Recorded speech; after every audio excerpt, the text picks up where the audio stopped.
After long time Vishwak Sen గారు అయితే ఒక సినిమా అయితే రావడం జరిగింది. అది కల్ట్ మూవీ. ట్రేజర్ అయితే చూసాను, ఒక ఘోరంగా అయితే ఉంది. నాకైతే ఫలక్నామా దాస్ అయితే గుర్తొచ్చింది. చాలా రోజుల తర్వాత అయితే కంబ్యాక్ అయితే ఇచ్చినట్టయితే మనకైతే తెలుస్తుంది. ఈ సినిమాలో మనం ఏదో నాని గారు ఒక మూవీ ఉంది కదా, ఆ మూవీలో ఒక దగ్గరికి వెళ్తారు. అట్లా అయితే నాకు అనిపించింది. ఒక గేమ్లోకి వెళ్ళేసి ఆ గేమ్లో నరుక్కోవడం అట్లా అయితే అనిపించింది. ఒక థ్రిల్లింగ్ ఎక్స్పీరియన్స్ అయితే వచ్చింది.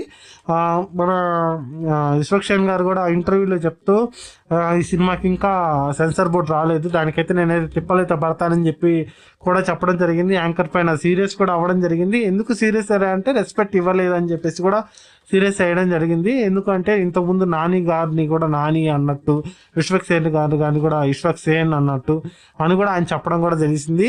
ఈ సినిమా గురించి అయితే వచ్చేటప్పటికైతే ఒక కల్ట్, నిజంగానే ఒక రా లుక్తో అయితే మన విశ్వక్ సేన్ గారు అయితే కనబడబోతున్నారని చెప్పేసి నేనైతే అనుకుంటున్నాను. మీరేమనుకుంటున్నారో కామెంట్ అయితే చేసేయండి. ఈ సినిమా అయితే ఒక రేంజ్లో అయితే ఉండబోతుందని చెప్పేసి నేను అనుకుంటున్నాను. ఫలక్నామా దాస్ తర్వాత ఈ సినిమా అంతటి గ్రాండ్ సక్సెస్ అయితే వస్తుందని చెప్పేసి కూడా నేను అనుకుంటున్నాను. మీరేమనుకుంటున్నారో కామెంట్ అయితే చేసేయండి. ట్రేజర్ చూసిన తర్వాత మీకు ఎలా అనిపించిందో కామెంట్ అయితే చేసేయండి. Thank you guys.